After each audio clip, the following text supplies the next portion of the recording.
Yo, what's up, you guys? We're back. And so today we got my man K Harp once again back on the stream.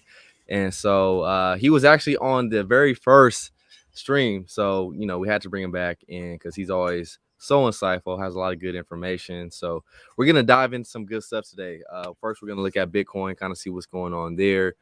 We're actually going to talk a little bit about what's going on under the hood. So talk about a little bit of the national debt and, the schedule, what's kind of coming up for the Fed and just some other things going on within the government that we kind of want to pay attention to.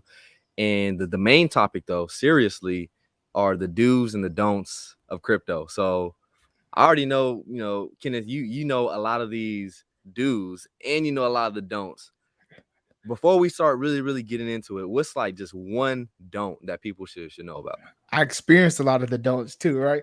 Yeah. For sure, the don't is if I haven't learned more than ever, man. Like, if it's not your keys, it's not your crypto, right? Mm-hmm. And I think a don't mentally is don't be eager to chase the money or go for that shiny object, right? Because Gotcha. that's how you find yourself clicking on malicious links, find yourself getting hacked, find yourself getting exploited, stuff like that. Yeah. I think those two things are very key to have in your head all the time. Yeah. And so we'll definitely talk about that aspect because as we know, within crypto, you have the opportunity and how crypto was made to be is to be your own bank. And so, there's a lot of things out here where people can trip up and maybe make a mistake if they're not paying attention. And just like anything, there's always people out there to try to take advantage of you. So you just need to know how to protect yourself just like you would in the real world. So, really quickly, before we kind of jump into the charts, I do want to let's talk about a little bit about what's going on. I know some things have kind of happened. You're telling me a little bit. There was a prime minister, ex-prime minister in Japan that unfortunately, he got taken up out of here. So what Yeah. happened with that? Yeah, well, it was crazy this morning, man. I normally do my little normal get up in the morning, check the charts and stuff. And I got a notification talking about Japanese prime minister, the ex-Japanese prime minister, got shot. So then, of course, I'm like looking and whatever. And by the way, if you guys don't have Bloomsburg on your TV, that's a good channel to definitely have just because it gives you that 24/7 coverage all around for all news in the world, right? So it popped up on there. They're talking about it. And first, I guess I texted you this morning early. I think it was like first it just said he was shot, and then it was like 30 minutes later, they was like, man, he died. And then they actually showed a video because Japan has like strict gun laws, right? They actually showed a video. A dude had a homemade shotgun, I believe, and shot at him, and then it hit him in the neck. So um at first it messed with the market a little bit. The market went down to the downside, and I was like, I told you, I was like, man, I wonder if this is going to have like a trickling effect. But today, after that, kind of bounced back after the what is it? The jobs report. It bounced back a little bit, and it had been choppy. So, Yeah, for yeah, sure. Yeah, man. And so that's interesting because like you said, Japan has strict gun laws. Basically, this is really like no guns out there. yeah, And so for that to happen is definitely something interesting. But this is something that we talk about all the time is when there is recession on the table or we kind of see somewhat of a downturn, especially for markets, but just overall across the world, economies, what do we tend to see? We tend to see social unrest, we hmm tend to see violence, and we hmm tend to see just people overspending, doing things financially that probably just don't make sense if they were to just take a step back and look and see what they're doing. yeah, But nonetheless, all of these things work together in conjunction to really affect the economy. And so the Fed has an interesting job of trying to balance all this stuff. But we all know it's just like if you just want to pay attention, we have people, especially in the United States, that are in power and a little questionable, to be honest, man. It's just like a lot of things that they do, it seems like they're kind of not in the know, or they are very late to making some type of, I would say, some type of way of getting the country to where we need to go expediently. And yep. so, that's just something that through time we're gonna see how that affects everybody in the long run. But we're here to talk about crypto. We're here to talk about, mainly how do we Right, do well within crypto. And so, right, but we have to talk about this other stuff because it affects crypto and it yeah. affects the markets. And so let's dive in really quickly and let's take a look at BTC and see how that's going. So really quick, let me share the screen and we'll jump into this. We got a little rally going on, so that's pretty decent. But the question is this something that's sustainable?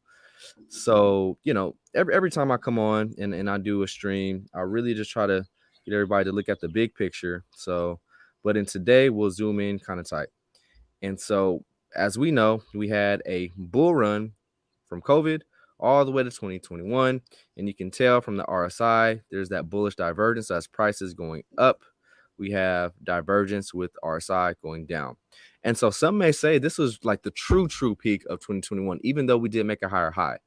And so from a time standpoint, whether you're looking at like active wallets on chain or just volume in a sense, since this peak here, things have been pretty lackluster. And especially within the last 2 months, we had the worst quarter essentially for crypto ever. So that's one thing that, hey, this is interesting times that we're going through. But what I want to help just kind of ease everybody's brain, and we're going to look at this very objectively, a contrarian look, and say, okay, well, how do we navigate this time? And so just kind of looking in, zooming in here, and what we've been talking about is every time there's a bear scenario, whether you're looking at any asset, so you're looking at stocks, you're looking at crypto, what do we see? We see these rallies. So here, what do we see? We seen a rally here. And so that was a rally that took us from about 34, 35K all the way to about 48K. And so that's pretty decent because of a gain, that left people with boom, a 40%, uptrend as far as, their portfolio, and which is pretty good. Or if you're a swing trader, you can understand what these local lows look like. Yeah, they gave you an opportunity. And so the question is, in a bear market, what do we see? We see multiples of these, I guess you can say, rallies. And so the thing is, are we in a rally or have we found a low? And that's the question that everyone wants to talk about. I would say there's no point in trying to predict. My whole thing is seeing everything for what it is and reacting with expedient nature to take advantage of opportunities that are still right in front of you. And so as we kind of take a look, I've got a couple moving averages here just to kind of depict how things tend to go. And so the biggest thing is I have this 21-day EMA here in orange. And then right here, I have this 200-day as well. And then so one thing that really happened that was pretty interesting was that we did get rejected off of this 200-day. So we got rejected off this 200-day right here back in April. And so typically that was kind of like the first sign of saying, okay, well, we may not rebound and make new highs, right? So if you're in anything risky that you maybe didn't know how well it's going to do, if there was a downtrend, or, if you're like, hey, this is an altcoin that's super low cap that you didn't have confidence in, around here was the time to say, hey, I probably want to offload that and maybe get something safer or just turn it into USDC. And so as you can see, we just been on a little bit of a tear downwards. Now, so if we kind of look at what we have here, this 21-day EMA, the whole thing is sustainability above the 21-day EMA. So if you look from the beginning of this downtrend, we've used it as resistance and we kind of popped above it, but we were never able to use it as support. Right. So we kind of broke through it, but we kind of just played this game back and forth, especially in March and April. And then since then, it's really been acting as a strong resistance for us. Same thing here. We had maybe a couple closes above it, but nonetheless, we've had resistance. So we are back in this point in time to where we're going to say, hey, is this a little bit of a rally? Right. Or is this just another false breakout and then we trend below this 21-day EMA? So the points of where I was looking at that we've kind of surpassed, and it's kind of interesting, and kind of zoom in really quickly. So the two levels here, right, and I'll put price calls here. The two levels here that we were looking for this past week were about 21,700 and this 18,000 level. And then so these were the major points of saying, okay, if price goes and trends either above this point or below this point, it'll give an indication of a rally in either direction. So basically, if we broke below this 18.7 range, then likelihood and probability of us kind of coming lower and creating a newer low would be, pretty decently high. And then same thing here. Now, since that we've kind of penetrated this level here at 21K and some change, the question is, are we going to be able to get it closed today, right, and sustain it? So really what I'm kind of looking for, can we sustain this 22K, especially through the weekend? And if we can, that may give us an indication of, okay, we may have a little bit of a rally coming up. But then, with that being said, right, we still show a bearish trend, right? That's the biggest thing, is seeing that we're still in a bearish trend. And so until that's proved wrong, we're going to need to break several levels to say, hey, we're not in a bear trend. Basically breaking this 32K range, then also breaking above that, that tricky 200-day moving average as well. And so what are you seeing when it comes to kind of that look there for BTC? Are you kind of looking at it in the same way, or you got another view of that?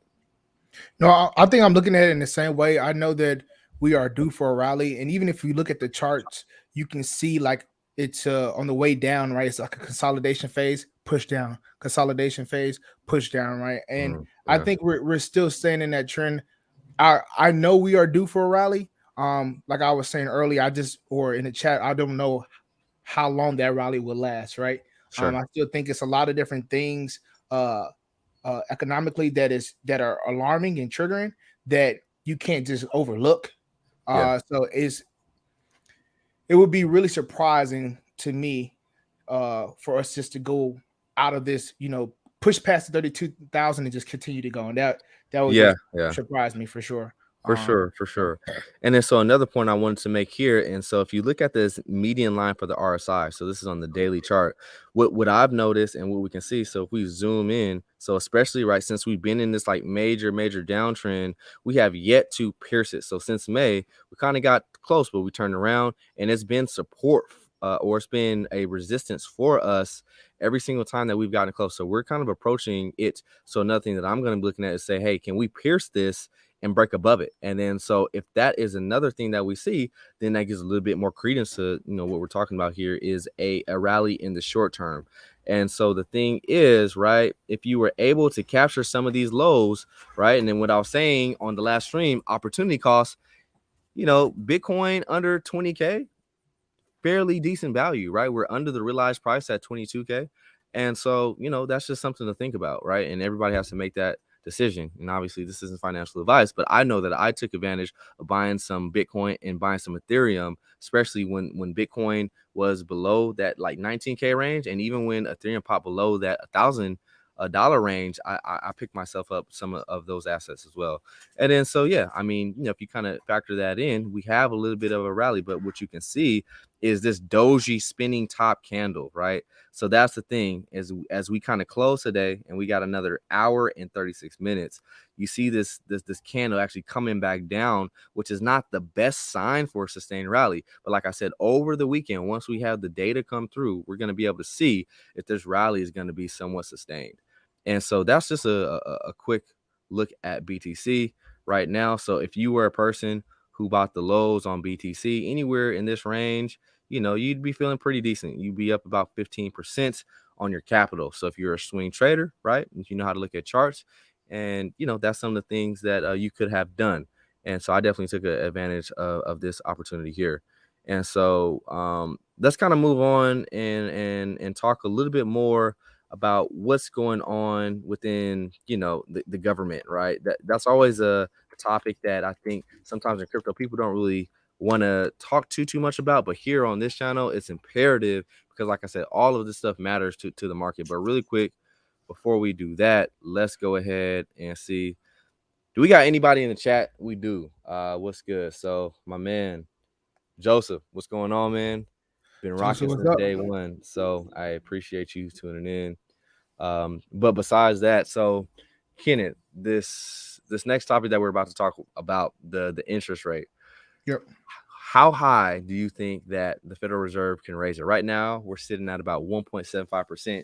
If you were to get your calculator in your mind and you're just use all the information that you got, all of your expertise, how high do you think that they can go? Do you think that they can reach their 3.8 mandates of where they're trying to be at the end of 2023? Or do you think that they're going to turn around before then? Yeah, I would say just because I think for the government wise, nobody has like a strong stance that they just whatever they say they do. So I think that is going to be very difficult for us to hit that 3.8 just because I think if we do this next rate hike, right? This next rate hike, if it doesn't curb inflation, I think it can get pretty bad, right? As far as the consumer's mindset, right? Because then after that, we don't have any more Fed meetings, I believe, until September. Yeah. So if until that time, then you get to see two other data points that's coming out with the CPI, the jobs report, and things like that. And I think the mind is going to go crazy if it's still high. Yeah. And the Fed is going to be in a tight spot. I don't think we get to 3.8. I think if we lucky, we can get close to 3. I just in my mind, I just don't know how much raising interest rates has done thus far. Yeah. I don't Yeah. think it has really has done anything to where they were trying to curb consumer spending, I guess a little bit, right? What I would tell you is that summertime, people want to go out, people want to go on vacations. So even when gas was $5, $6, people were still going. They were like, man, I guess I gotta suck it up, still spending, right? I don't think the same approach can be used in today's time as it was back in the day, because we have different type of investors, and this generation's mindset is totally different. So Yeah. to answer your question, I think we might say 2.8 to maybe 3, but I think 2.8 range is the highest we probably will get to before they're turning back. Yeah, because the thing is, like what we'll talk about here in a second, what people have to understand about the economy is that there's a thing called national debt. And so servicing that national debt is something that is very, very important, especially if, we're the top country in the world here in the United States. And so the interesting thing about that is the national debt is getting higher and higher and higher and higher. And so to this date, I think we're sitting right about like $30 trillion in national debt. And then so the question is, what are some of the things that affect that? Because the thing is, when you have to service debt, that means you have to pay it off monthly. So, for example, whenever you got like a debt that you owe, whether it's on a rental place or a mortgage or a car loan, that has to be paid off monthly. So, believe it or not, our government, they borrowed money because the thing is, debt is actually used as an enhancement, right? So to be able to grow and expand, being this expansionary period, debt is the instruments that's used. And so I know a lot of people are just like, okay, well, I thought debt was a bad thing. Well, think about it. Debt is what's getting handed out for everybody to live better lives, right? So people to go and buy new homes and get into a mortgage and to buy cars and for all this innovation for businesses that want to borrow money to create new things. It's the instrument of debt. So there's two sides of it. So debt can be used as an enhancer, right? But the problem is when there's too much debt and there's too much consumer spending and things get out of whack, and then inflation goes higher because of too much money being printed, right? Because to issue out the debt, there has to be money printed. And so what I was able to see and just really start to put together is that they just printed too much money too fast. And then the thing is, it's a trickle over. It's called like kind of trickle down economics, right? Because the money got issued out to, big banks and, some large players in the space, hedge funds and stuff like that. So where they can get cheap money with low interest rates. So when you mix all of that together, there's no choice but inflation to go up, right? And then so now they spiraled themselves into a tough situation because now the national debt is higher, right? So now they have to service it.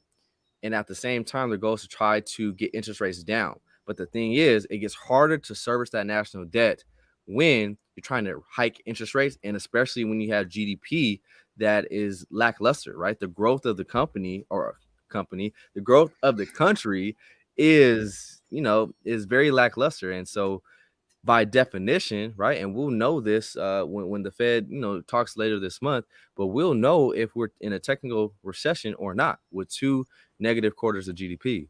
So, with that conversation, I think it's going to be really interesting to just kind of see. I think this next month is going to be huge. So, who else we got up in here? So we got Black Label Expat. What's up? How you doing, man? Nice to see you. Nice to see you. But how about this? So I got another question for you.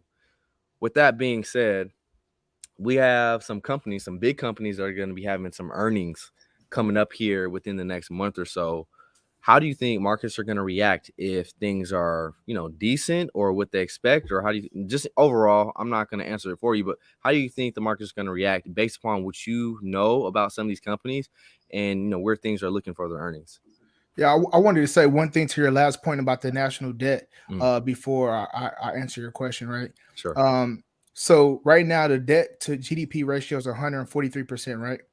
Based off of our spending and what we're doing right now, the 2026 projection for debt to GDP ratio is 198%, bro. Wow.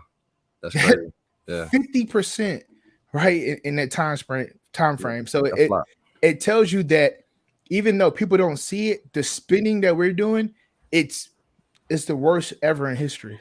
Mm. It's the worst ever in history. Like even giving $40 billion to Ukraine, and it's like, I get it. What is it good? It's for a good purpose, but it's where is that money coming from? From the U.S. You know what I mean? Where are we printing that money from? Yeah. So, but no. To answer your point, I think uh, for the average person that's not tracking on the daily, they might be a little bit shocked, or you will see a shock reaction in the market to when these reports, the earning reports come out.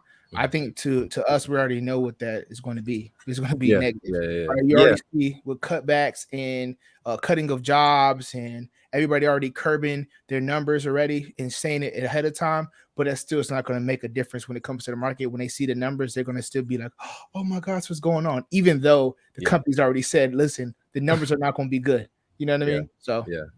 No, for sure. And that's the thing is markets are very reactionary, and at the same time, yeah, like I guess you kind of do need to kind of see it on paper and see like an official announcement to really make some moves. But at the same time, I'm kind of tracking with you on that to where, because I know Amazon is coming up in early August. One of the larger companies, and we got some things coming up this month as well. But yeah, it's just gonna be interesting. Like, cause there's just a whole lot of things that are happening all at once that Bitcoin and crypto has not seen like this in this way. yep. So as we continue forward, right, my thing is all about just being a savvy person, knowledge wise, especially if you're going to be trying to invest in whatever asset. So as we kind of continue to establish a crypto journey and seeing what that looks like, being able to pay attention to all these things matter because if the Fed says, hey, look, like we're trying to figure this whole inflation thing out and we're going to keep raking these interest rates and we see that that's not being deviated from, you can't expect, asset prices to be going crazy, right? That's just what it is. And so we have to see that first and foremost. But like we're talking about is it's like moving forward, like what are some of the things that we can do, right? From a personal standpoint and then from an investment standpoint. So I got a couple things on my personal list, right? And it's basically, hey, watch your consumption. Is because I think just for the average person, especially a person who maybe has a little bit of extra, money, a little discretionary money, I think a lot of times we can just get so used to being like, oh, well, it's readily available. I got some money. Let me just go spend, spend, spend, spend, spend. But the problem is if you don't watch that and then we hit these hard times, right? Especially if they start to announce a recession, and we'll see. But especially as you see these metrics, right? And I was actually talking to somebody and they're telling me how one of their close friends, he actually just got fired from his job and he just got a promotion, right? And so it's just very interesting, and this is for like a, I'm not gonna say what company, but this is a company here like that I'm talking about. And so with that being said, it's just like we're already starting to see symptoms of what these harsh times look like. And then so my thing is, are you preparing yourself? Are you doing anything to say? Because I understand everybody is just like, yeah, I'm pretty cool. Or maybe you're trying to figure out a way to even expand in a time where things are looking kind of tough. It's really about just kind of monitoring yourself, looking at your personal finance, not spending more than you're making, because that's exactly what the United States is doing. And as we know, we can't follow the financial direction and the advice, right? That the US government does, because here's the thing, they've never been good at managing finance. We've been able to see that for a long time. And so with that being said, it's just the biggest thing is just that deficit, right? It's a 12% the biggest number that kind of, even though it doesn't seem like a lot, 12% deficits, right? On how much the United States is pulling in compared to how much they're spending. So they're spending 12% more than what they're pulling in. And so for me, that is just like, does that not scream there's an issue? If it doesn't, then we got to start thinking about what can be done from a personal standpoint, but then from an investment standpoint, being aware of kind of how they're kind of moving things under the hood, so we can position ourselves to be able to get that long-term wealth. Because honestly, that's why a lot of people come to crypto in the first place. They want to use cryptocurrency as a means to push themselves forward financially. And so understanding all these things is super important. And that's why, we're definitely going to continue talking about this stuff here on the channel. And so really quickly, we got Brian in the house. What's up, B? How's it going, Yo, man? We got JE. So with hosting market being one of the last ones to feel the effects of the recession. Oh, so I think it means housing. Housing, yep. Yeah, the recession. You think people will lose their homes and prices will go down? And so I want to hear your take on it, and then I'll give my take. What do you think about that question? I don't. I don't think that housing prices are going to go dramatically down because I think it's a different environment than how it was in '08 for sure, or in the financial crisis. But I do think that for the people that got bad deals on their homes with the low interest rates, even though they are still going to be hurting a little bit. Cause I know, because I was looking at buying a house last year, I know people are offering 80, 100,000 over asking price, no inspection. You know what I mean? So Mhm. not doing your due diligence and going being over on these houses or these homes is going to hurt you in the long run because that bill might be too expensive, right? That property Yeah, tax might be too expensive when it comes around, and then you're trying to sell it, and then you figure out, oh man, I can't get it for the same price I bought it for, yeah, right? And then on top of that, it might be an issue with some people that waive in certain inspections, right? It might be an issue with the home that you never knew, right? So mhm. I think that was where people can get and fall in trouble. But other than that, I don't think the prices are going to go dramatically down like it was in '08, like a lot of people are expecting. People Yeah, wanted for to be like, sure. oh, 200,000. It's not happening, I don't think. But I do think it'll Yeah. cut back to more realistic prices. Maybe, compared to like your tax value, maybe 30, 40,000 above, which is reasonable, right? Sure, sure. Yeah, I'm kind of tracking with you on that as well. So essentially, so I got my start, especially like when I started like really diving in, investing pretty heavily with real estate. And so the biggest thing was as I continue to track, and especially in recent time, what do we see is like things are getting real frothy. Basically, like what you're saying, people are waiving inspections, or people are paying more than what the seller is even asking. That should just let you know that okay, something's got to change, because when things get that frothy, it can't sustain itself forever.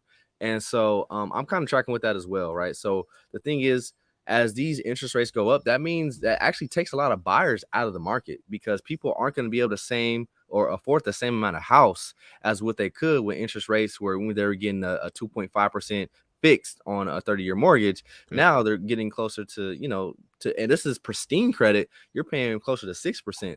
And so Yep. if you kind of work those numbers, it takes you from affording maybe a monthly payment of like $4,000 to, a lot less, because these interest rates are higher. And so that's something to think about through time. But I think it's due for a correction, since we're not giving out those risky type loans like how things were back in like the 2008 2009 era, because they were giving people these large mortgage loans. 80/20.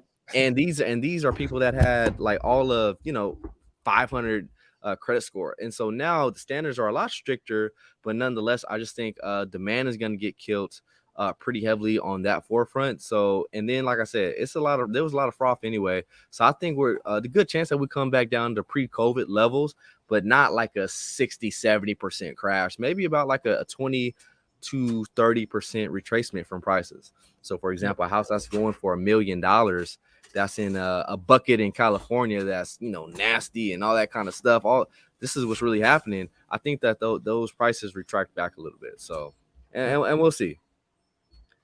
Yes, sir. And so, yeah, man, let's kind of jump back in, because I want to look into a little bit of this data as far as CPI, and seeing what some of these things, some of these metrics are going to look like, and just trying to get a feel for that. And we're gonna also just talk about the interest rate here. So let's kind of jump back into this and let's get it. So I've showed this chart here. Can everybody see this? If you can, put a one in the chat, and I'd really appreciate it. And so, yeah, I've been looking at this here, and I've shared this here on the stream, I believe, a couple weeks ago. And so here is a consensus view of just a lot of data, a lot of people coming together, a lot of people who track this stuff on a daily basis. But this is the Atlanta Fed, And so what they do is they do like a real estimate of what GDP is currently, right? And so this is a metric that is tracked daily. So what I was looking at when I was last on the stream was like how we popped all the way down to 2%, negative 2% as far as GDP. So that would definitely give us 2 quarters, especially if we stay down here for the rest of the month. But I mean, as we reflect, because GDP is going to be reflected on Q2. So that's literally April, May, and June. So we're already in July. So based upon what this is saying, and this has been pretty spot on for a very long time, right? As how they do a good estimate with their GDP now, that would give us those 2 quarters of negative GDP. And like I said, we continue to have lackluster growth and actually negative growth. That just makes that deficit even larger for the amount of debt that America keeps accruing. And so, like I said, these factors what make it harder for a sustainable economy to not break, especially if you're trying to raise interest rates. I really think with this happening at the same time, they cannot continue to raise interest rates, especially to 3.8%. I may be completely wrong, but it's if they do that, they are going to break some things within this economy, and that can really, really be really tough. And so if that's kind of what's happening, then you really need to prepare for what's kind of be coming ahead of us. So keeping track of these measures are super important. But what do you think about this, Ken? So we actually start to pop back up. You think we could, start an uptrend here, or how do you see that? Man, it's like you said, man, it's up in the air, honestly. Because even when they're talking about the estimates next week, what do you think is going to happen when the CPI comes out? People are already saying, yeah, I think the Fed should raise hikes another 0.75, right? Yeah. And I think what you saw is that since the Fed was raising hikes so crazy, the GDP could continue to decrease. And since you saw a little bit pullback from that, right? You saw a couple rates went down. I think the housing rate was at like 6% or something like that. It's at 5.3. Like a lot of things went down, which showed like, okay, cool. Maybe we can hold this level and go to the upside. But with everybody still, leaning on the Fed to continue to hike rates crazy, I I don't think it ends good, bro. Just because the Fed has shown that if the people ask for something, that's what they're going to give, Mhm. right? Rather than saying, okay, we're going to do what we want to, they're going to just do what the people say. And then a Yeah. lot of people right now are still asking for higher interest rates because they don't think that inflation is curving. So, Yeah. uh, so And a lot of people don't understand that interest rates are only a piece of it. Like they just think, oh, well, we just raise the interest rate high enough, everything will be fixed. No, interest rate is only a small piece of this yep. whole puzzle that needs to be put together and basically taken care of. And so, so that's that. So we'll see, and we'll continue to track this. So same thing here. The sites, me, I'm all about providing resources, and this is a official site. So basically, if you guys know how websites work, anything.org, there's some good backing behind this, right? So atlantafed.org, and you can go and check this GDP now live estimate. And then so the next thing are really this a similar site, but for inflation. So guess what? Clevelandfed.org, right? And then so what we can come over here and do, and so they have it and they call it their inflation nowcast, and it is a live inflation tracker.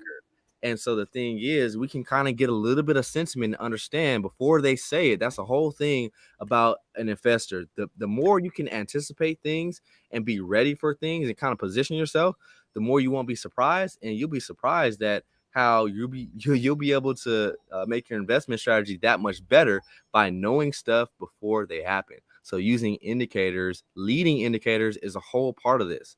So here's a leading indicator for CPI. And so here, what does it do? It tracks the month over month percentage, but what gets broadcasted and what everybody pays attention to is the year over year percentage change. Rate of change is a thing. And I may have to do a stream explaining what rate of change really, really means. But so this time last year, it's saying for the month of July, which is where we're at. And so on the 13th of July, we're going to get the official reading, but this is kind of having us at 8.6. And last month, we were at 8.67. So if you look at it from a net perspective and understanding, this is really just a flat inflation rate. Didn't go up, didn't really go down. And so, like, what do you think about that? Do you think the markets are gonna, because I personally think that so if we come out of this weekend and we don't have a rally, there may be some credence to where the market is going to price in this flat inflation rate, because this is not positive news per se, right? It's not really going down. People want to hear, and especially these larger players, they need to see that this interest rate is really starting to go down. But with this projection, that doesn't look like it's the case. So, what are your thoughts on that? Uh, really, I know. I just figured that if it's at 8.6, right? If that's actually true, Mhm. it tells you that you still have to something has to happen. Because if it Yeah, stays at 8.6%, that's still not sustainable over time for the average consumer to spend, right? Um, and I know a lot of people are talking about stagflation and things like that, but I think that can start to play factor if we stay at this level. Um, but no, that's how I don't. I think if you see 8.6%, if I'm the Feds, I'm still going to raise rates, mm, like right because I have to do something. I yeah, can't not do anything. I can't just say, "Oh, we're going to keep it here," right? Because then people are going to lose faith. Because right now, nobody has faith in the Feds, right? yeah. So they're trying to earn trust, right? And if they do nothing, I think it's gonna be a big issue. Yeah. And so the interesting thing though is so coming up here. So right now the Fed's fund rate is sitting right about 175 basis points. So that's 1.75%. What they've been doing is 75 basis points. So if we receive that warmer time, we're gonna be, like I said, getting to that crux of, because that'll be 2.5%.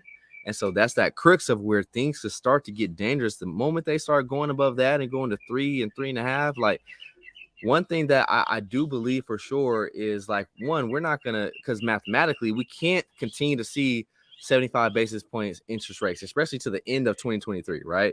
So with that being said, that is going to curve, because if that's the case, then we'll be at 3.8 literally over like the next few months if they keep the 75 basis points intact, right? So we know that we're not going to always see that.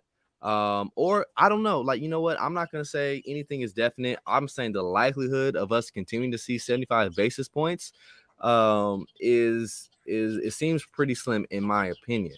But nonetheless, what we do need to start paying attention to, if already, let's say if we come into this and it's only 50 basis points, maybe there's some information that they have that we don't have. And then so I would say maybe that would be a positive thing to see. Oh, we're coming up off of 75 basis point interest rate hikes and going back down to 50. I Yeah, think we may see a little something there in the yeah. markets. And so we'll see if that's a good thing or a bad thing. I think the biggest thing, Tyler, to your point, is there's no rate next month. There's no meeting next month. Yeah, So yeah, it's like, okay, cool. It's a little bit of forward thinking. Okay, let's make sure we put enough to curb an extra month, or do we do nothing? Or if we do only 50%, or what I mean, or 50-point basis, or point 0.5, whatever basis, then it doesn't serve us justice. And then we come back in September and it's like, oh hell, what happened? yeah, Right. I for think sure. that's the biggest issue that they had to figure out. Right. Mhm. Because like after they do their part, then a lot of the earnings is going to kick in. Right. So there's a lot of earnings kick in, and then the other reports coming out. So it's very hard, man. I would not want to be Fed Power right now, Chairman Power right now. So Yeah, nah, I mean, he's definitely in a tough position. I mean, but it's due to honestly, their lack of taking initiative in the first place. And, that's transitory. just what it is, This stuff is transitory, guys. This is Yeah, not going to last very long. Oh man, we were shocked. We didn't think it was going to be last. All of this stuff is smoke and mirrors. Like, yeah, either, like I said, they're really incompetent or they're really trying to trick everybody. I think it's a little bit of both. yep. And so, yeah, so that's interesting. And like I said, we'll continue to look at that and check that out.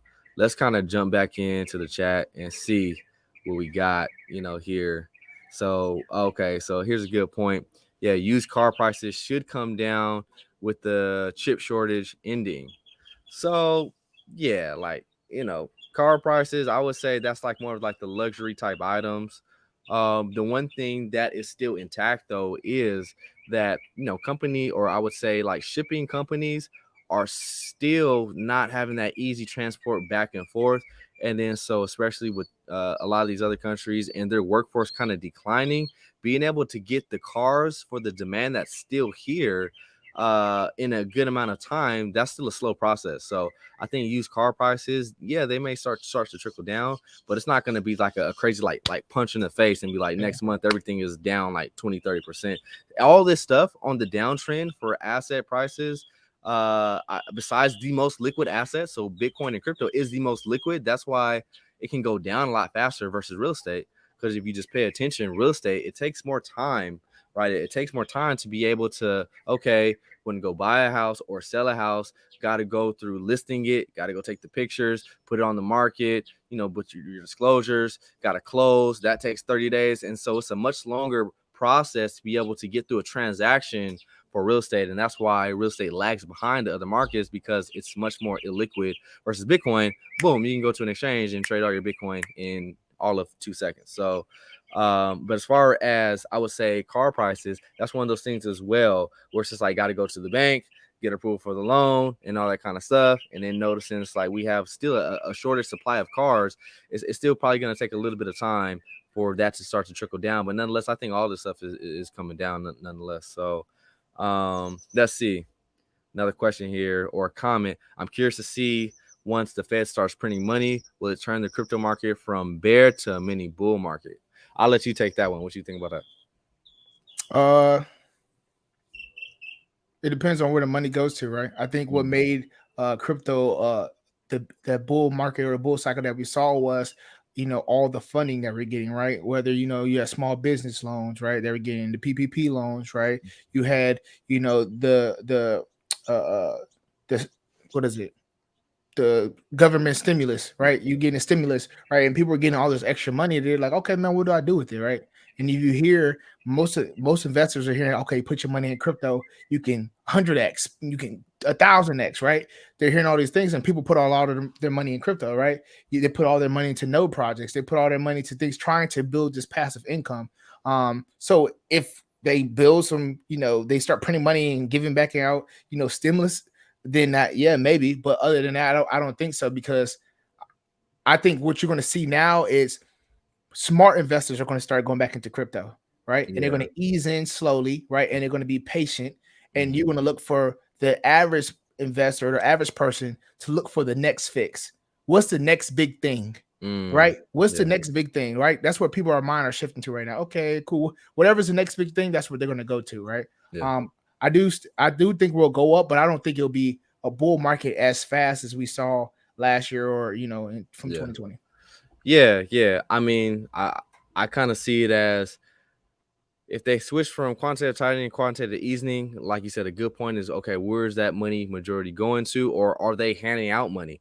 Like, that was a unique situation in 2021, or especially off of 2020, is when they're just like, here, like, we that one thing where Oprah's like, you get a car, you get a car, you get a car. That's what the government did. They was like, essentially, you get a Gucci watch, you get a car, you get a new house, like all this stuff. And it's like, here, everybody gets free money. And then people go and buy things, adding liquidity to the money. So stimulate, that's the whole point. Stimulus check. And I always would say it, and sometimes people would look at me like, what do you mean? It's like, I'm like, stimulus checks aren't for you.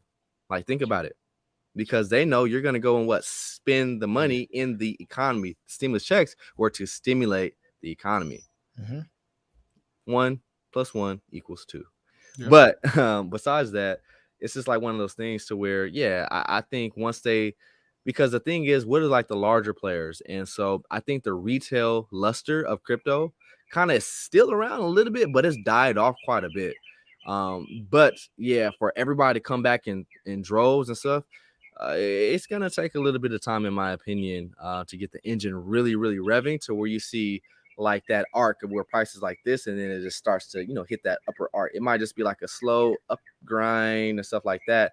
And I think there's still enough people in the space to be able to, especially on some alts, to be able to do some things within a quarter basis, but a crazy long bull run as soon as things kind of maybe get back going, or they start to print a little bit of money. I just don't think it's going to be the immediate response like how people are thinking, because it's just a different situation. I think what you really see is the next time you see a large influx of people that come back into crypto at the same volume as it was last year, is once regulation kicks in, right? Mm, Once the institutions already get their foot in, grab whoever they have to get, with this, whether it's a recession, whatever the case may be, whatever company or exchange is down, after they mm. set their foundation up properly, then they're like, oh, everybody, you can come in now. It's good. You can come in Yeah. now, right? So And that's that's why, it. That's yeah, it, man. Like, yep.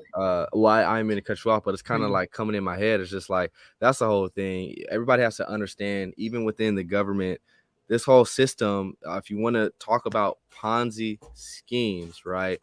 It's about basically somebody promising one thing and maybe not delivering on it, and then so that's just one of the things. That's what the government has been doing for a long time, promising one thing, and things kind of seem to just spiral and just keep getting pushed down the can. And so essentially, yeah, man, it's just like being able to understand how things are really going. What are you gonna do? Because there's options out here. Like if you're savvy enough, there's ways to be able to say, "Hey, look, I'm comfortable. I'm good." Right? But it doesn't come with no effort. I can't say that. I know you put in a lot of time. I definitely put in a lot of time to be in a position where it's like, okay, cool. Like, whatever's going on externally with the government or interest rates, right? If you position yourself well enough. And the thing is, you can start that journey today. Like, start that journey today. Learn the things that you need to learn. And then through time, make a plan and then take action. But like the goal is honestly by 2030, utilizing crypto to give yourself that breath of fresh air to be like, you know what, I have essentially escaped the slavery of the debt-based system that the economy is throwing on us, right? And now I have more option and choice to do the things that I like to do.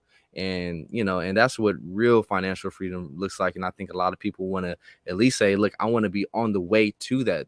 They may not want to be the people that, because I know for myself, I'm not necessarily the person that's like, oh, I just want to go buy whatever I want all the time. And it's just like, hey, as long as I'm comfortable, as long as I can say, hey, I have some freedom of choice, especially financially, meaning, so like for me, my biggest thing was time. I want to be able to capture my time and monetize my time and do the things that I want with it versus I got to go to said job that people are going to pay me this amount that I'm going to get taxed on, and the government's going to take half of it.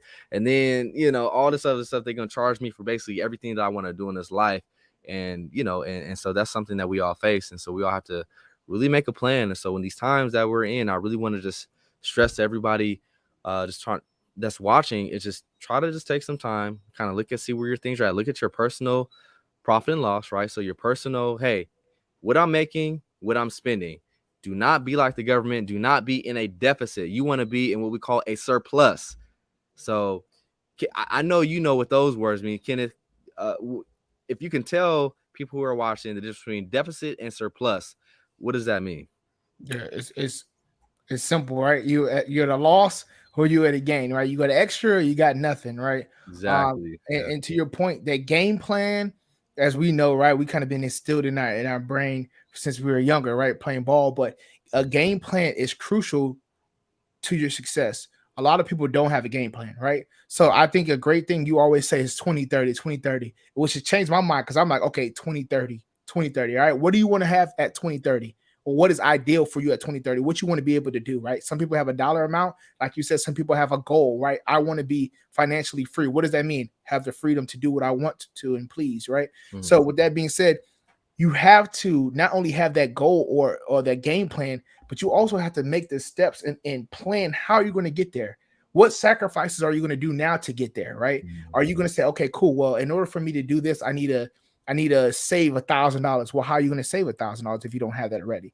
Now you got to, like you said, now you got to do your profit loss. See, okay, what can I cut back on? Am I spending unnecessarily in certain areas, and then use that money so I can help myself down the road, right? I think our generation and a lot of people get caught up, and social media has this influence too to make you think I gotta live it now. I gotta let Yeah. people know I have it now. I gotta let people know that I'm doing good. You can do good without showing people that you buying stuff and got cars and going on trips. You can do good like that, man. As Mm. long as you are happy inside, that's what really matters. But in 2030, how many people that you see on right now on social media are going to be where you want to be? It's not going to be a lot, right? No, and Every that's the thing, man. That's the thing. It's all about longevity because the average person, being that you don't put yourself in any crazy harm or maybe sickness doesn't come, but just for the average person, yeah. they have an opportunity to live a pretty lengthy life.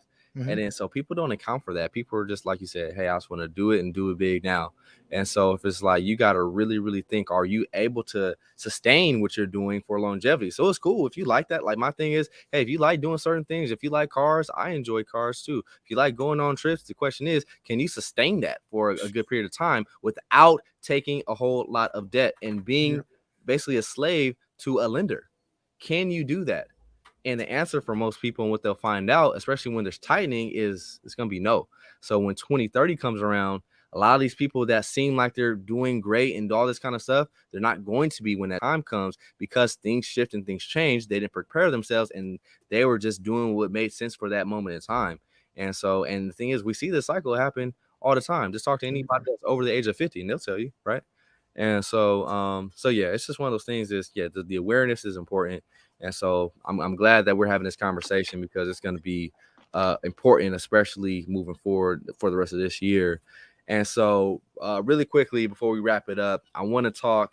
This is like mainly something that I've been thinking about for people that are either newer or people that just need a refresh, because I need to refresh myself on this topic, the do's and the don'ts of crypto. So there's a lot of things that people are suffering, unfortunately, because they kind of didn't understand what are some things that you don't do, or understand the risk that is associated with certain things within crypto. And so the thing is, through my time, I got the privilege to say that I've helped a lot of people start their crypto journey. And, I've helped them, start to really think about this as a long-term thing and start to position themselves for that success, not only just like from a year from now, but 3, 4, 5 years from now. But one thing that I always tell them, and I give them this sheet, it's a Google Doc. It's literally the do's and the don'ts of crypto. And so my thing is, let's go through it. I got it here for you guys on the stream. And I think this will be really helpful for anybody who's maybe a little bit, trying to understand a little bit more about, okay, well, what are some things I need to for sure do and things that I should stay away from or not do? So let's jump into that real quick. Because, boy, I'll tell you, there's some things that you do not want to do. For sure. And so, okay, right here, number one thing that I would say, and this is my personal opinion, thing that you should not do is get into crypto without a goal. And we were just talking about that. It's just like, when you don't have a goal, how can you expect to have success? Like, you're just throwing it out there, because that's what people are doing with crypto. Oh, let me just throw my money in this. Not doing any research, no goal setting, none of that important stuff. You have to ask yourself, truthfully, do you really think, or do you expect success? And it's a deep look in the mirror. And then so for me, I try to set goals for things that are big, things that are small. And then it's just like, hey, am I crossing these off, whether it's like a daily or a weekly goal or a yearly goal? Hey, am I getting closer to it, or am I able to say, yes, I crossed it off because I accomplished it? And that's what keeps you on your toes and keeps you really moving forward progressively in a good way. And so that's one thing that I think is super, super important. And we got like a lot of them here. I'll read some, but if there's one in particular that you want to talk about, just let me know. And So the number next 2 is one, important. number 2. Okay. Yeah, Yeah. for sure. So here we go. So getting scared and selling your coin if it goes down in dollar value. If you're in the right coin, it will go back up. Just give it time. What is your thought on that? I We've think all been there. human nature is you don't want to lose anything, right? I don't want to lose. I don't want to lose. But when you invest, it's going to go down and up. That's the ebbs and flows of investing, right? As long as you do your research and you're in quality products, it's going to go up over time, right? It doesn't matter what asset you're in, it'll accumulate value over time. So with that being said, a lot of people get into crypto not really understanding what crypto does and how it can provide this, what it is, right? The whole blockchain, everything. And they get in crypto and they're like, oh my God, it's going to crash. Oh my God, it's going to crash. And you take your money out and then you end up buying back in later at a higher price that if you would have just kept it in from the jump, you'd be fine, right? And I think that shapes in my mind. I don't look at the price. I look at how many tokens I'm trying to, or coins I'm trying to accumulate. Bingo. That's my biggest thing. Bingo. That's the thing. The whole goal of crypto, where when you're new, you just can't, it's hard to see it this way because everybody's so used to denominating things in the dollar. So we're always worried about that dollar value. But if we know these assets, especially if they're good and they have longevity within the space, the dollar value will fluctuate up and down, but ultimately it'll be going up more than it goes down through time. But that's the key piece. People forget about the time aspect of investing. And then so the best investors in the world will tell you they did not become wealthy or did not do well with their investment by only choosing one spot 1 year and investing one time, and then they only did it for like a year or two.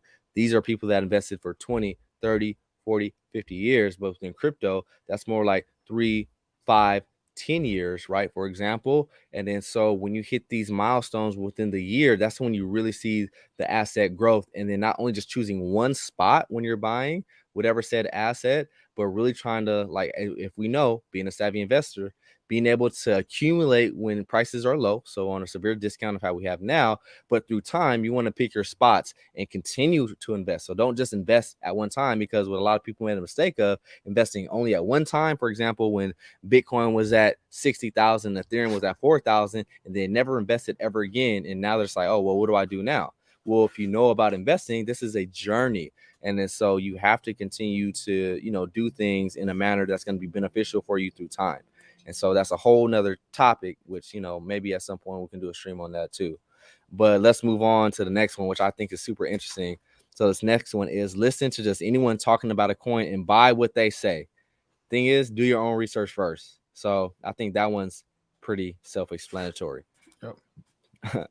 So don't take quick tips on shit coins, especially strangers on the internet. So if you do not know this person, you do not know them from Adam, right? And they're giving you, hey, this tip, this is how you can go and get yield and stuff like that. They're a stranger. So just in the street, if a stranger were to come up to you and say, hey, man, I heard this thing, are you going to just go jump and run to it and do it? No. So within crypto, take your time. Going back to the do your own research first, right? So it doesn't even matter. Even if it's me or one of your other favorite channels and they're talking about some stuff, I really encourage you guys, double check. Don't trust, verify is the thing within crypto that continues to show that how important it is, right? Because, and we'll talk about Celsius and Voyager and all that stuff here in a second, but don't just trust, verify, and then verify again, right? And then so here's the next one. And oh yeah, and so here's the other little asterisk to that point. These people 9 times out of 10 are just trying to pump their bags. And so for example, if they're just like, hey, this coin right here, buy it right now, and their messaging is saying, hey, if it's not so, saying, hey, this is kind of what I'm doing, is this something that you're interested in, check it out. Like there's a way to convey that stuff, like, because I may actually have like a coin or two that I might say, hey, look into, because it's done me well, but I understand the project, I understand, the longevity of where things are going, and that's why I've, decided to allocate some of my capital to it. But same way, I might mention a coin here or there, but it's a complete difference, right, between someone who's kind of just mentioning a coin, telling you to go do your own research, versus someone to say, hey, I just 10x my money on such and such coin this month. Hey, go ahead and jump in. Like, just have a good barometer on with your ears when you're hearing people talk, right? If it doesn't sound right, you go with your gut instinct, right? Most of the time when you go your gut instinct, you're not wrong. If it don't sound right or it seems fishy, even if you do take the opportunity, make sure you got a tight, profit or stop loss. Like, okay, cool, I'm only here, I'm trying to get 30%, 20%, I'm out, right? Don't try to chase for these multiple X's gains, because what you end up doing, you end up losing out, right? Yeah. So, and then understand the time period that we're in. If we're in a bear trend, the likelihood of you getting a 2 or 3 or 5x or 10x in a bear trend is probably slim to none. So, looking at and understanding those metrics, 25%. Like, and that's the thing. If you are a swing trader or a day trader, whatever it may be, right? I'm more so long term. And I do some swings here and there. But yeah, even on the swing trades, it's just like, especially in a time like how we're in, cool, a good 25, 30, 40%. Boom, my quota is met. I'm net positive on this trade, and people have to learn how to look at trading in that way, versus I just want to try to make a whole bunch of money on every single trade. That's not the philosophy of what makes a good trader from the get-go. And so moving on, and this is kind of all the same sentiment. Don't take candy from crypto strangers, right? AKA free airdrops that you did not research about. These are phishing techniques to try to take your crypto from your digital wallet. And so that's the thing. Digital wallets are another part of cryptocurrency that if you don't know how to, set one up or use one, right? You're probably not worried about this, but I would encourage everyone to learn how to use either a ledger or a Trezor. So these are what we call hardware wallets. So you can have your crypto in your custody, or a hot wallet, which is a digital wallet where you can have crypto in your custody. But same thing, if you get random airdrops in your wallet that you didn't really understand what it was and you didn't know of beforehand, and you start messing with it, be very, very careful, because a lot of times you start trying to sell something that you think that is free and you're not quite sure. It's to empty out your crypto wallet. Now, if you know about it and if you've been reading up and you can verify that, oh, this is an actual legit airdrop, then yes, that's another thing. What happens is people, like I said, don't do the research and they're thinking they're just getting free crypto. And no, these are just phishing techniques to take your money essentially. So yeah. Have you had an instance like that, Oh, for Kenneth, at all? sure, man. Or Like yeah. I'm the scapegoat. It's happened to me, right? When I first because I kept on decentralized exchange. I never went to the DeFi route, right? The first time I went to the DeFi route, a buddy of mine was telling me about a token. It did well, right? Out the gate. Like he told me a little bit about it. I did my research on it. And this is the point of, hey, don't chase the pump, right? Don't try to go for the yielding and all that, right? All the time. So they were like, listen, we're doing yielding, right? You got to have Ethereum, right? Ethereum to it was blocks, right? At the time, Ethereum to blocks, right? And at the time it was like 12:30. I remember like it was yesterday, 12:30. I was like, man, I'm trying to hit up my boy. I'm like, bro, where you at? Where you at, bro? I need your help on here. So he was like, sleep. He was asleep or whatever. So I'm hitting I'm in the Discord chat, like, hey man, can anybody help me out? Somebody sends me a message. Same profile, pictures, everything as one of the what is it? Like the What are the admins or admin? Yeah, one of the admins in the chat, right? Same thing as admin in the chat. So I was like, man, what's going on? He's like, man, what's going on, man? You said you need help, right? And I was like, yeah. I was like, damn, this dude, they friendly, right? You know what I'm saying? They out here to help, man. Long story short, he's like, yeah, just click on here, and then when you verify, he's like, click on here. Once you click on here, you'll put your seed phrase in, and then right keyword, you'll put your seed phrase in, and then everything will be good. So I'm like, that don't sound right. Why would I put my seed phrase in? I'm like, bro, what? He's like, come on, man. You really think I wasted my time to try to scam you, bro? Like, come on, you'll be all right.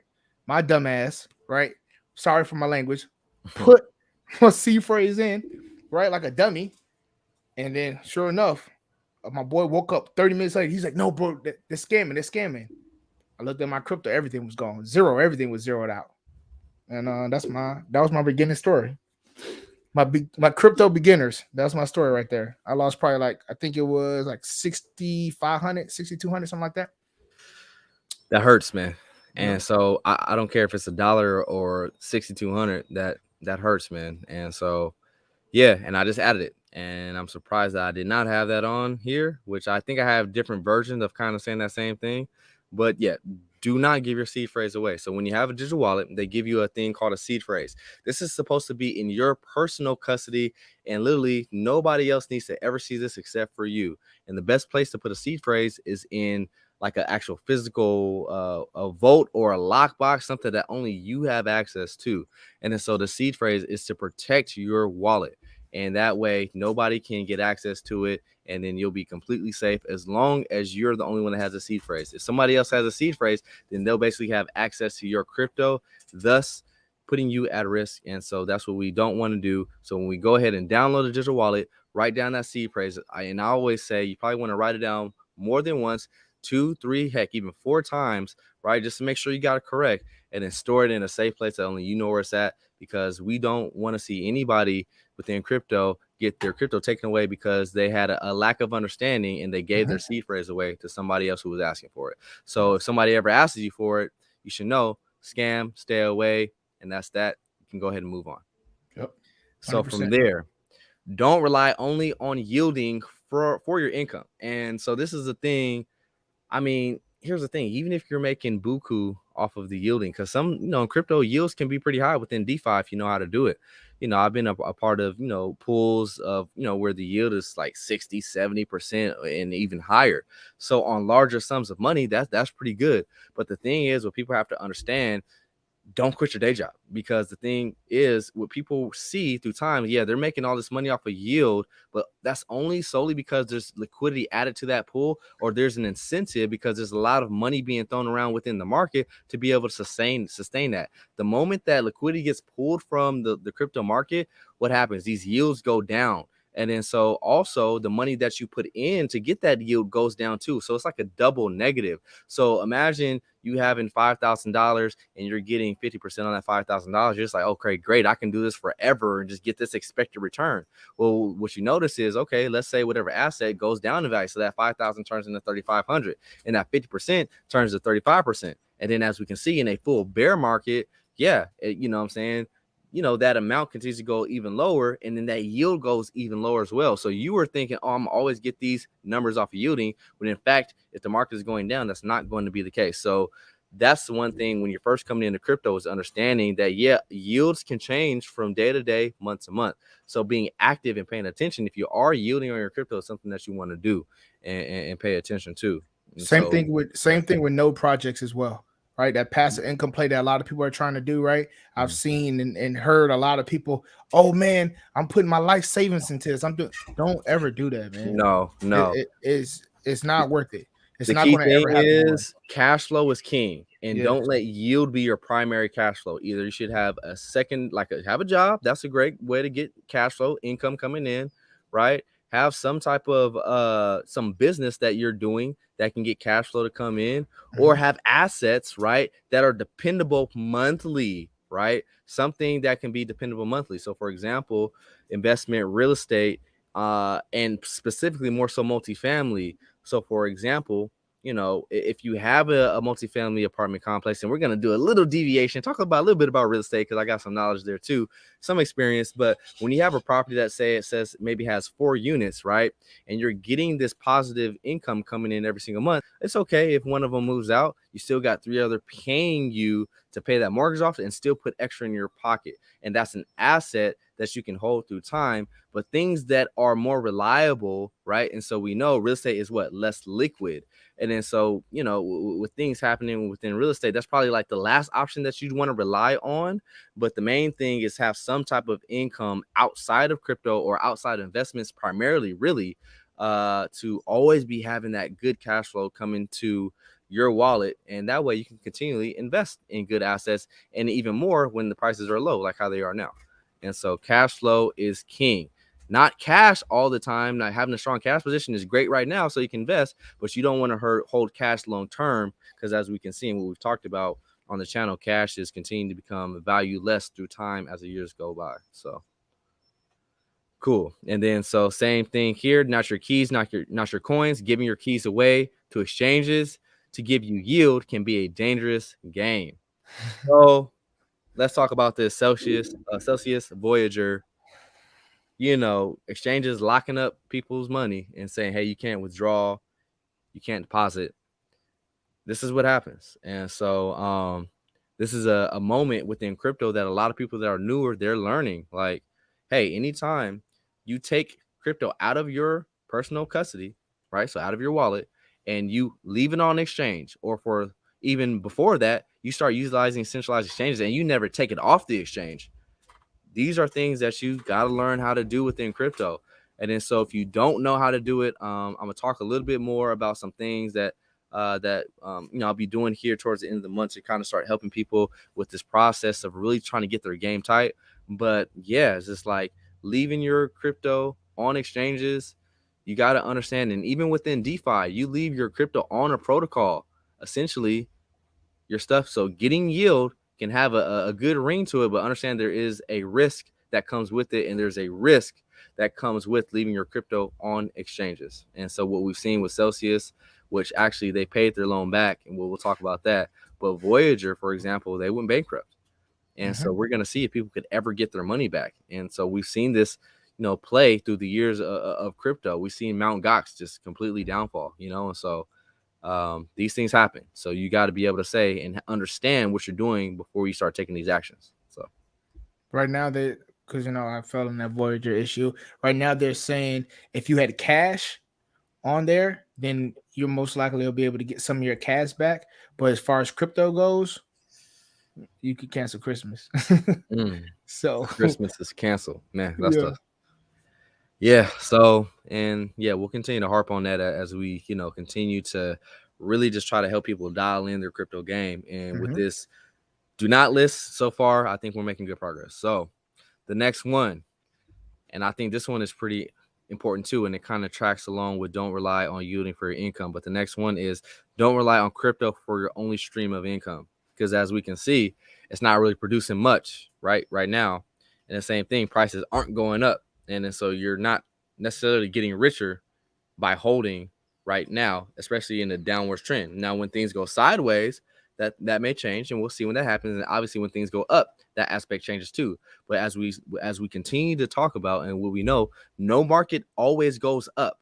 So, for example, since you know that, that means this market is not always going to provide income because it has to come down at some point. So, if there's a 50-50 chance that something is going to go up and down, but you have a whole life, right? You need to be able to say, I have a 100% chance of making some type of money all the time. So if you only rely on crypto, this is a blinking flash understanding that that's not always going to happen. You're not always going to be making money from crypto. It's literally impossible. So I don't know if people realize that, but people got to see it for just what it is. It is a great vehicle to accumulate money through time. That it is, right? But to always be making money off of it at all times is a fallacy, and that's not always going to be the case. But can you take your portfolio and explode it through some years? Heck yeah. And then so that gives you what?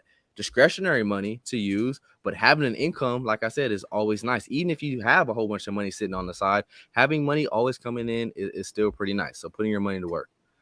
And so the next one I think is super important because we kind of hit on it about, when you feel like you're at a loss and you want to do not frantically trade. Like, I've caught myself in a couple situations where I'm trying to get back, and I realize it's like, and this is early on, but I was like, you know what? That's not the course of action I need to take within crypto. And then so strict trading rules is something that people need to have if they're going to be trading, but especially in a downtrend in the overall bear market, trying to find every little thing that seems like an opportunity. I'm telling you, you're going to be spinning your wheels, and you're going to unfortunately lose majority of the time.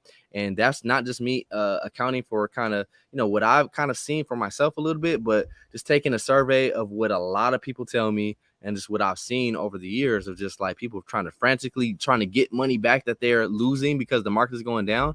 9 times out of 10, it ends up pretty bad. And so in the chat, if you guys have felt that, it's just live by some of these rules and you'll find yourself saving more money through time and then being able to do better with your investment through time by just paying attention and understanding some of these basic things. So what do you think about that, Ken? No, I agree 100%, right?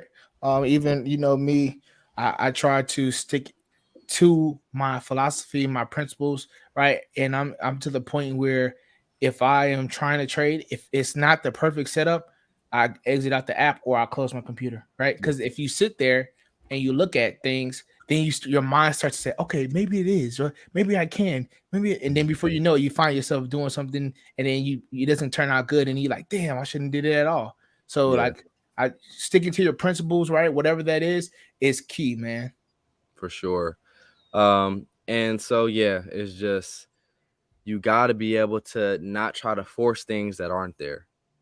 And so, for example, take it back to football, something that we know well. Let's say you're a quarterback and you got man coverage and your best wide receiver is double coverage, and you're trying to fit it in there. You got something that's probably a little bit more of a bet if you do the other option, but you're still just trying to make it happen and you're losing and all this kind of stuff. And you try to fit it in there. What happens is you end up throwing that interception. Make it And so worse. the whole point of crypto is to not turn it over, right? We want to keep things on our side, moving forward in a positive way, making decisions as best as we can and being critical of how we're looking at things. And so you can't get in that mental fog of trying to see things that really aren't there. And so what Kenneth said was like, yeah, if you got to close the laptop, turn off the app, do so, live to fight another day, because that's how people zero themselves out. It's like, keep trying to fight it, keep trying to fight it, keep trying to fight it. And before they know it, it's done, And Investor, so not gambler. Investor, not exactly, gambler. be an investor. All of what we were just talking about is gambling mentality. And so if you feel yourself getting into that, just know yourself, right? And it's like, hey, maybe if you have a little bit of a gambling spirit, just know that, but keep it in check, because through time, if you let that get the best of you, it's going to be hard for you to do well in crypto long term. And that's what we're all here talking about, is how to be successful, not through the next 6 months. You might be good at hitting some things here, boom, boom, boom. 6 months, you're on a roll. But I know every gambler that I've seen, they may go on a roll, but they have so many losses in the long run to where either they even themselves out or they're at a net loss overall. And so we're all about growth, and that's the whole point, you know. And then so this one kind of ties into it. Do not chase pumps. If the coin has already gone up 50% or more in the last week, wait for a dip if you're interested in that coin. Like, do not chase the pump. If you are late for that train, don't try to hop on while it's moving. One of those type of things, right? I think that one's self-explanatory. And I think this one to kind of round out the don'ts is kind of like a little flip and a little bit reverse. Talking a little bit more about buying, but this one is important, I think. Don't wait too long for the dip, right? Or AKA the bottom. If you are unsure where to buy something, take 20% of the position that you wanted to buy and buy some right now. So for example, if you had $1,000 that you're just like, oh man, like it's a value range, but I'm not quite sure where things are at, blah, blah, blah. We could go lower, we could go higher. Just take $200 of that. So, and this is not financial advice, but you know, what I would do and what I've done is just like, hey, especially when I was just first learning, all right, cool. I'm going to take, 1/5 or just a small portion and put it in today. That way you scratch that itch and it's like, okay, cool. And then because a lot of times this too, what happens is when people continue to just wait for this said bottom, and always people are going to try to FUD and say, oh no, the bottom is this. And each month that goes by, people are going to be predicting a lower bottom. And then at some point, we're not going to get to that lower bottom. So if you're always believing in what people are telling you and you never went by any principles, right, as which we're kind of give here, some good core principles, you would have missed a great chance to buy really at a relatively good value. And you're just like, okay, well, price starts to go back up. And you're just like, okay, well, nah, it's got to come back and retrace. It's got to come back and retrace because you never bought. And so you don't feel confident. And then and you don't dollar cost average even within that good value range. And before you know it, Bitcoin's back at 50, 60K and you done missed it, right? All right. And so that's something that just take a little bit of credence to. So not financial advice, but just something to think about, right? So the do's, and I'm gonna just kind of fire these off because I know we got a little bit more time. And I'll probably just name a few. And if you guys want this, I'll have some information to give you guys. So if you guys want to get in touch with me, I'll give you guys this full document because this is just a part of the document. This is, I mean, all kinds of stuff on here for this document. So if you guys want this, you'll be able to get in touch with me. But let's kind of go back to the do's, right? And then so the biggest thing to do is to do your research on a coin or your research just in general before you buy it. Or if you have someone who you trust, key thing, who you trust, who has some experience that you know can explain it to you, right? That's the biggest thing. So sitting like how we're taking the time to thoroughly explain things, this is key. And this is what I always try to do before I talk to anybody about anything that they don't understand, is really take some time and explain it. So if somebody just say, hey, just buy this coin, it's good. And they can't explain it to you. They can't explain what it does, why they invest into it, why it's good. That's something that you shouldn't go for. So what you should do, right, is deal with people that you trust and deal with people that can fully explain things. But before that, do some research yourself, right? Now, here's the big one. So know when to take profits. And so the thing is, a lot of people are hurting because they did not take profits when BTC was at 60K or even 50K, because they still were thinking, oh, we're going to go up to 120, 140. And maybe they were up 2x, 3x, 5x, 10x, and they were yet to take any profit. And so a big thing is a principle that I learned along the way. Shout out to Cultivate Crypto and DCC. One thing that they were able to open my eyes with is saying, hey, learn to DCA and ladder out of the market essentially.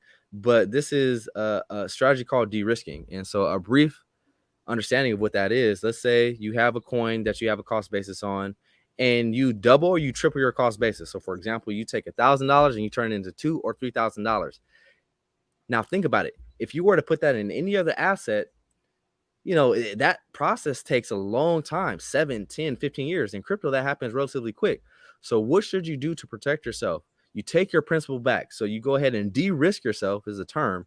De-risk. So let's say you take $1,000, you turn it into $3,000, you take your $1,000 back, and then you keep your $2,000 in the investment and let it ride, especially if the top of the market is maybe not here yet.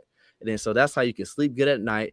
And at that point, it is a zero risk investment because you're not going to lose any of your personal money. Now, there may be some paper gains. Now, if you don't, take out at the exact top, you'll see what happens from there. But any of your own money is zero chance of you losing. And so that's the thing is when you're up multiples on it, and if you haven't taken any profits, you want to highly consider doing that. And that's how you have longevity within crypto. Because now, guess what? You have that principle that you had from the get-go. And guess what? What you can do? Reinvest when the prices come back lower. And that's how you really get the butter from the duck.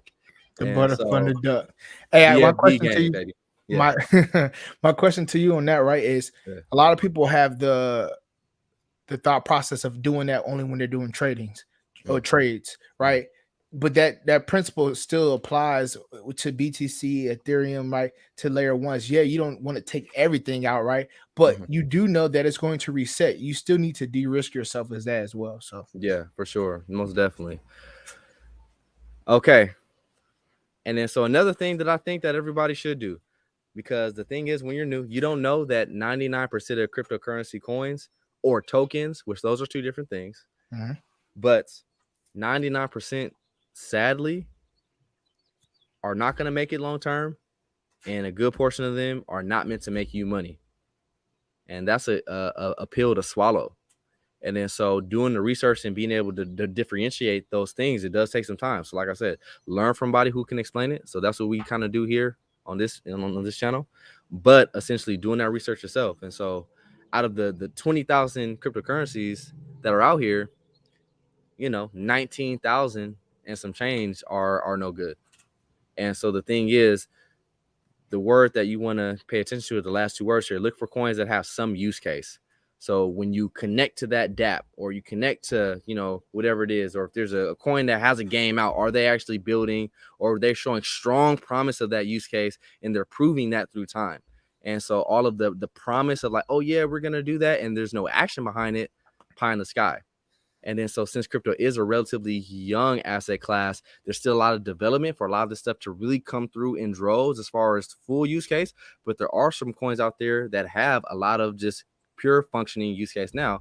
And I will say mainly a lot of those are what layer ones look like. And so layer ones, they're actual functioning, things. Now, some of them, right, aka Solana, have some downtime, but nonetheless, there's an actual thing that you're connecting to. There's an actual code behind it that is working, that money is flowing through it. And then that's the whole thing. It's just like when something, so product market fit is a big thing. So when there's an asset that has money that can flow through it from a use case standpoint, and for not just from a speculation standpoint, because those are two different things. And when they kind of create a economy of some sort within that asset, or that for that price to move up and down, and for value to be derived from it, that's what you want to look for versus something that's just only speculation. And 99% of cryptocurrency is speculation. So when it comes to building a portfolio, what I've always considered, and I'm not a financial advisor, I can't tell you what to do, but I've always looked to bolster my portfolio with things that, one, have longevity, right? Things that have proven itself through time. And so we're starting to see those players kind of etch their name in, and not necessarily in stone, but they're starting to etch their name, and we'll see over the next 3, 4, 5 years. But as of right now, two for sure that I am very, very convinced and have a lot of confidence: Bitcoin and Ethereum, right? And then so for most people, if you even just focus on Bitcoin and Ethereum versus any other asset class, you'll do great. You're not gonna be mad at yourself from investing, like I said, 5, 10 years down the line. And so yeah, use case. Network effect is part of that use case, network effect. And so that's the thing to think about. And so let's kind of grab maybe like 2 or 3 more. So looking for the next thing that is missing, but not the next 3 things missing, right? So that's kind of something to think about. And then so from there, right, does your coin have a team that can be productive? Are they utilizing Twitter, YouTube, Telegram, Discord? And can you find out more information about the coin by these mediums of, on these platforms? That's kind of self-explanatory. And if we kind of want to continue to dive in, and what I've been saying this whole time, have a mindset of cultivating more coins than dollars, and then have a time preference of 5 to 10 years is very helpful with your mind. Don't think crypto is a get rich quick. and then avoid leverage if you don't know how to use it, and especially if this is your first cycle with no guidance, right? If you don't have any guidance, stay away from leverage. I mean, that says enough. And a lot of people who have a lot of money, even though they got a lot of money, don't mean they're smart. So what happens is these companies, they get levered up, and then they borrow money from other companies and say, look, I got this money as my backing, which is just more borrowed money, and they get all this debt. And we've seen that debt unravel and the deleverage start to happen. And who knows, we may see a little bit more, only time will tell. But like I said, just because people have a lot of money, don't make them smart. And so leverage can be a dangerous game, especially if you do too much or you don't understand it. One thing, Tyler, Yeah. before we wrap it up, that we missed one point that I think is very, I think it's one of probably the biggest ones in the to dos is 5 to 7 coins or tokens that you believe in, right? Mm-hmm. When you like diversification, right? I hear that all the time, right? If you don't have enough capital, you need to hyper focus, right? Mm, If you diversify too much, then you'll never make any capital, right? If yeah. I get 20 tokens and I put $100 in all tokens, right? That's not going to help you, right? Yeah. That 2,000 not going to help you. But if you take 5 to 7 tokens and you're able to put 405 tokens, that's going to, or coins, that's going to help you accumulate that value Yeah. better, right? So you really have Sure. to do your research in 5 to 7 ones that you really believe in that nobody can deter you from, and just go all in on those. Yeah, no, for sure. And 5 to 7 is pretty solid, right? And I don't know, it depends on if you're kind of worried about certain sectors or just the 5 to 7 coins that you know the most about, you're the Mhm. most confident about. That I mean, to me, that sounds pretty good, all right? And I think I'll hit them with this last one, and then so I think this is just important. Find time in your life to be consistent in your crypto studying, at least 30 minutes 3 times a day. More is preferred, right? And Mhm. so that's on each individual. Because I could easily say people spend more than 30 minutes on social media, scrolling up and down, liking other people's lives, seeing what Mhm. they got going on and not increasing their value, doing nothing to help themselves. A lot of people spend a lot more time than 30 minutes eating fast food, right? Gain a whole lot of weight and not working it off, not learning anything that could help themselves. I think people spend a lot of time on things that do not benefit them. And then so 30 minutes, 3 times a week, that's an hour and a half a week, guys. That's not much. You know, most people are sleeping anywhere in between like 5 and 8 hours a day.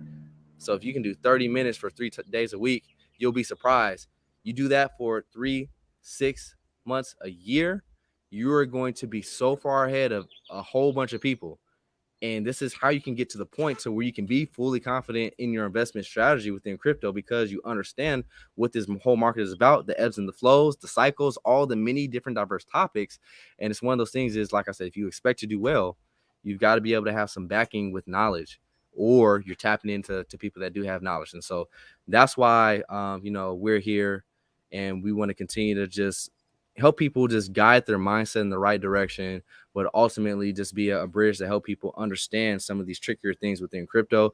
And part of the tricky things within crypto are the things to do and not do. And so, with that being said, yeah, man, I'm really happy about this stream. I'm glad that we were able to kind of get this out, this information. And yeah, I appreciate you coming on, man. Always, bro. You know, anytime I'm able to hop on, I appreciate the opportunity. I know you always dropping those nuggets, right? Taking the butter from the duck, right? So hopefully I was able to take some butter in a way from the duck like you, right? So I always appreciate it, man. So thank you. Yeah, for sure. But anyway, so here's the thing, guys. Pretty soon, probably on the next stream, I'm gonna be kind of talking with you guys. And my thing is to help everybody who's willing to be helped. And so I'm thinking about this is not like a lengthy course, because there's other people that I know and even that I've learned from that kind of do that whole thing. My thing is just like doing strategy and just fundamental stuff that's gonna be helpful, just for people who are especially new. So if y'all know people that are just like new to the game, what I realize is like new people that are just trying to jump in crypto, is so much information, giving them like a whole week's worth of information that they can't take it. Like, and then so my thing was just like, well, hey, there's a way to condense it down to help people really get started. So I kind of got like a little boot camp thing that I'm gonna go ahead and structure here, and it's gonna be kind of towards the end of this month. But I'll let you guys know if you're interested. Great. If you have somebody else that you think could benefit from it, have them tap in. But I'll be giving you guys a little bit more information about that, most likely on the next stream. But besides that, any last words before we dip? Nothing, bro. Be smart out there. Be patient. Don't get too greedy. And bro, enjoy that sun out there. Man, as you guys can see, I'm outside today. I'm almost sweating, but I'm trying to enjoy some of this sun. Trying to get out of the the everyday. Let me be in the house. Let me be. It's just like you got to get outside and enjoy yourself. So yeah, man. Hope everybody's doing well. And until next time, we'll see you later. Peace. Peace.